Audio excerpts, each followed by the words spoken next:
بسم اللہ الرحمن الرحیم الحمد للہ وحدہ والصلاة والسلام علی من لا نبی بعدہ۔ اللہ رب العزت فرماتا ہے یا ایھا الذین آمنوا اتقوا اللہ حق تقاتہ ولا تموتن الا وانتم مسلمون۔ اے لوگو جو ایمان لائے ہو، اللہ کا تقوی اختیار کرو جتنا تقوی اختیار کرنے کا حق ہے، اور تمہیں موت نہ آنے پائے مگر یہ کہ تم حالت اسلام پر ہو، مسلمان ہو۔ آج ہماری گفتگو کا محور یہ ہے کہ تقوی کیا ہے، بلکہ اللہ تعالیٰ عبادت کے مقصد میں فرماتا ہے کہ تمہارے اندر تقوی آ جائے، روزے کے مقصد میں فرماتا ہے لعلکم تتقون، تمہارے اندر تقوی آ جائے۔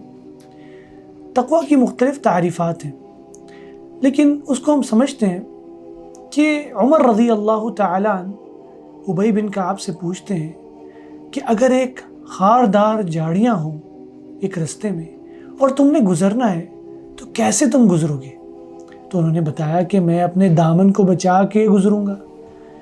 یہی تقوی ہے میرے بھائیوں اور بہنوں، کہ انسان اس دنیا کے اندر مختلف آزمائشوں کا شکار ہے، مختلف گناہ ہیں جو اس کو اپنے پاس بلاتے ہیں۔ انسان کا نفس امارہ اس کو دھکیلتا ہے کہ یہ گناہ کر لو، لیکن انسان اگر اپنے دامن کو بچا لے، اپنے دامن کو گناہوں سے بچا لے، تو اس کا مطلب اس کے اندر تقوی ہے۔ تقوی ہر اس بات کو کرنا جو اللہ تعالیٰ کو پسند ہے، ہر اس بات سے بچنا جو اللہ تعالیٰ کو ناپسند ہے، یہ ہے تقوی۔ یعنی اللہ تعالیٰ کی اطاعت کی جائے اور اس کی نافرمانی سے بچا جائے، یعنی اللہ تعالیٰ کی ناراضگی سے بچا جائے۔ اللہ تعالیٰ کیوں ناراض ہو سکتا ہے؟ اگر تو اللہ تعالیٰ نے کوئی حکم دیا ہے، ہم وہ نہیں کریں گے تو اللہ ناراض ہوگا۔ اگر اللہ تعالیٰ نے ہمیں کوئی کام بولا ہے کہ نہ کرو، اگر ہم وہ کریں گے تو اللہ ناراض ہو سکتا ہے۔ اسی لیے ہمیں اللہ تعالیٰ کی اطاعت کرنی ہے، نافرمانی سے بچنا ہے۔ علی رضی اللہ تعالیٰ عنہ تقوی کی تعریف میں بیان کرتے ہیں کہ تقوی یہ ہے الخوف من الجلیل، اس رب کا خوف ہمارے دل کے اندر ہو، اس رب سے ڈر کر ہم زندگی گزاریں۔ اللہ تعالیٰ سے ڈرنا انتہائی ضروری ہے، کیونکہ جتنا زیادہ اللہ تعالیٰ کی معرفت ہمارے اندر پیدا ہوگی، اتنا ہی ہم اللہ تعالیٰ کی تعظیم کریں گے، اتنا ہی اللہ تعالیٰ کی کبریائی کو ہم جانیں گے، اور اتنا ہی ہمارے اندر خوف و خشیت پیدا ہوگی۔ جتنی زیادہ یہ خوف و خشیت پیدا ہوگی، اتنا ہی انسان کے اندر تقوی پیدا ہوگا۔ اس کے لیے انتہائی ضروری ہے کہ انسان کے اندر علم ہو کہ توحید کا علم کیا ہے، شرک کا کیا علم ہے۔ شرک ایک قبیح ترین جرم ہے جس کی کوئی معافی نہیں ہے۔ جتنا زیادہ انسان اللہ تعالیٰ کی معرفت حاصل کرتا ہے، اتنا زیادہ اس کے اندر تقوی بڑھتا جاتا ہے۔ مزید یہ فرمایا والعمل بالتنزیل، اس کے مطابق عمل کرنا جو اللہ نے نازل کیا ہے، یہ ہے تقوی۔ اللہ تعالیٰ نے کتاب و سنت کی شکل میں دین کو نازل کیا ہے، ہمیں عطا کیا ہے کہ ہم اس کے مطابق زندگی گزاریں۔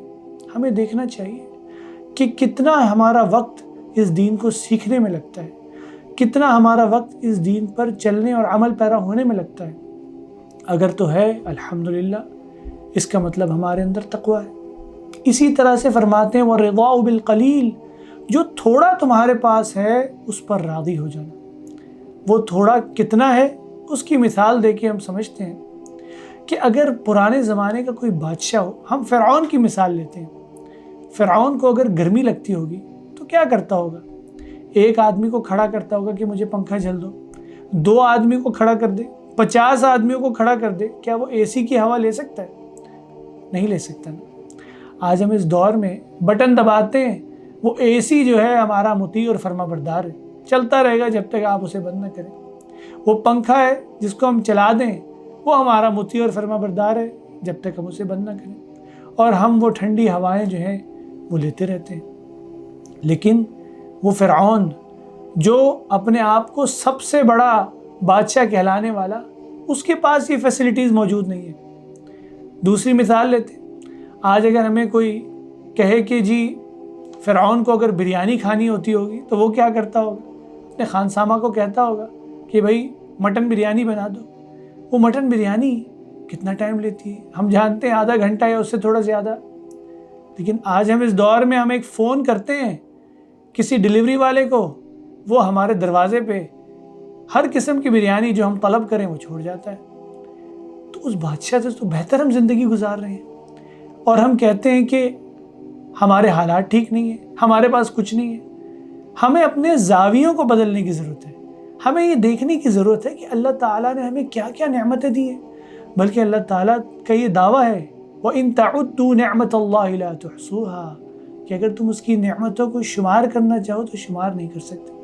اس آنکھ کے اوپر آپ غور کریں، اس آنکھ کے اندر یہ جو پانی آ رہے ہے، کچھ لوگوں کو بیماری ہوتی ہے، ان کی ڈرائی آئیز ہو جاتی ہیں، سوکھ جاتا ہے یہ پانی کہ وہ ادھر ادھر نہیں دیکھ سکتے، ان کو ادھر ادھر دیکھنے کے لیے اپنی گردن کو گھمانا پڑتا ہے۔ کسی کو آنکھوں کے اوپر یہ جو آپ کی پلک ہے اس کا پیرالسس ہو جاتا ہے، فالج ہو جاتا ہے، اگر وہ ڈھلک جائے تو اس کو ہاتھ سے اٹھانا پڑتا ہے دیکھنے کے لیے۔ اور اسی طرح سے آپ چلے جائیں ایک آنکھ کے اندر ہی تو آپ کہیں گے الحمدللہ، اللہ تعالیٰ کا شکر ادا کریں گے۔ اسی لیے ہمیں اپنے زاویوں کو بدلنے کی ضرورت ہے۔ وَالرِّضَاءُ بِالْقَلِيلِ، جو تھوڑا آپ کے پاس ہے اس کے اوپر راضی ہو جانا۔ اسی طرح سے مزید یہ فرماتے ہیں وَالِاسْتِعْدَادُ لِيَوْمِ الرَّحِيلِ، اس جگہ کی تیاری کرنا جہاں پر چلے جانا ہے، یعنی آخرت کی، یہ ہے انسان کے اندر تقویٰ۔ اور رسول کریم صلی اللہ علیہ وسلم کی اطاعت جو ہے وہ اصل تقویٰ ہے۔ 3 صحابہ آ جاتے ہیں، پوچھتے ہیں آپ کی عبادت کیسی ہے، اور جب سنتے ہیں کہ آپ صلی اللہ علیہ وسلم جو ہے وہ روزے رکھتے ہیں، اور اسی طرح سے آپ صلی اللہ علیہ وسلم تہجد کی نماز پڑھتے ہیں، آپ صلی اللہ علیہ وسلم نے شادیاں بھی کر رکھی ہیں، تو وہ صحابی کہتے ہیں کہ وہ تو رسول کریم صلی اللہ علیہ وسلم ہے، ہمیں چاہیے کہ ہم اس سے بڑھ کر عبادت کریں۔ تو ایک یہ فیصلہ کرتے ہیں کہ میں ساری زندگی روزہ رکھوں گا، کبھی چھوڑوں گا نہیں۔ دوسرے کہتے ہیں کہ میں ساری رات تہجد پڑھا کروں گا، کبھی اس کو ترک نہیں کروں گا۔ تیسرے کہتے ہیں کہ شادی کرنے سے انسان جو ہے وہ دوسرے معاملات میں اور دنیا کے اندر جو ہے وہ ملوث ہو جاتا ہے، تو میں جو ہے وہ شادی ہی نہیں کروں گا، ہر چیز کو ترک کر کے صرف اور صرف اپنے رب کی عبادت کروں گا۔ رسول کریم صلی اللہ علیہ وسلم کو جب یہ بات پتہ چلتی ہے، آپ صلی اللہ علیہ وسلم ان کے پاس جاتے ہیں، ان سے پوچھتے ہیں کیا تم لوگوں نے یہ فیصلے کیے ہیں؟ وہ کہتے ہیں جی ہاں یہی فیصلے کیے ہیں۔ تو آپ صلی اللہ علیہ وسلم فرماتے ہیں کہ میں تم میں سب سے زیادہ تقوی والا ہوں۔ یعنی تقوی کیا ہے؟ رسول کریم صلی اللہ علیہ وسلم کی اطاعت۔ اور پھر فرماتے ہیں کہ میں روزے رکھتا ہوں، اسے چھوڑتا بھی ہوں، میں تہجد پڑھتا ہوں اور سوتا بھی ہوں، اور میں نے شادیاں بھی کر رکھی ہیں۔ جو میری سنت سے منہ موڑے گا، اعراض کرے گا، اس کا مجھ سے کوئی تعلق نہیں۔ اس لیے آج ہمیں چاہیے کہ رسول کریم صلی اللہ علیہ وسلم کی اطاعت کریں۔ اور اللہ تعالیٰ فرماتا ہے جو رسول کریم صلی اللہ علیہ وسلم کے سامنے اپنی آوازوں کو پست رکھتے ہیں، یعنی ان کا کوئی قول مبارک آ جائے، ان کا کوئی عمل مبارک آ جائے، اس کے سامنے سر تسلیم خم کر دیتے ہیں، ان کے بارے میں اللہ فرماتا ہے اولئک الذین امتحن اللہ قلوبہم للتقوی، یہی وہ لوگ ہیں جن کے دلوں کو اللہ نے تقوی کے لیے چن لیا ہے۔ اور تقوی کہاں ہے؟ تقوی جو ہے وہ آپ کے دل میں ہے، جو کہ رسول کریم صلی اللہ علیہ وسلم نے ہمیں بتلایا ہے۔ اسی لیے ہمیں چاہیے کہ اللہ تعالیٰ کی اطاعت کریں رسول کریم صلی اللہ علیہ وسلم کے طریقے پر، اور اللہ تعالیٰ نے جو گناہ کے کام ہمیں بتائے ہیں، معصیت کے جو کام ہے، اس سے ہم اپنے آپ کو بچائیں۔ اور آپ یہ کر لیتے ہیں تو آپ اللہ کے ولی بن جاتے ہیں۔ اللہ تعالیٰ کی ولی بننے کے لیے جو صفات ہونی چاہیے وہ بھی اللہ تعالیٰ نے ہمیں بتلا دی ہیں۔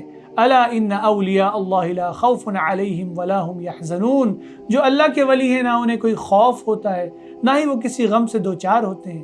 خوف انسان کو مستقبل کے حوالے سے رہتا ہے، اور غم جو ہے انسان کو ماضی کے حوالے سے رہتا ہے۔